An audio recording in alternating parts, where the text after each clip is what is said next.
Hi, it's me and Penny, and we're sharing a freebie with you today. This is a book that I created starring Penny called Puppy Loves, and it focuses on the P sound so you can use this in speech therapy with your child or your client. Let me give you a preview real quick. As speech therapists, it's great to have resources that focus on one sound at a time, especially when we're taking data. So this whole book focuses on the P sound.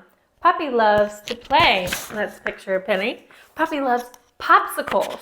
They're all silly pictures of her. Puppy loves pools, and it goes on and on and on.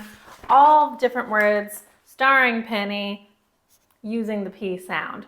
You can print this at home.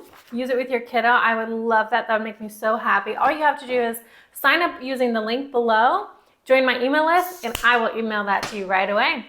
I can't wait to hear how you like using it and what your kiddo thinks of little Penny. Thanks. Make sure you're subscribed to my channel so that you never miss a video, because I love sharing freebies with you guys all the time. Talk to you soon. Bye.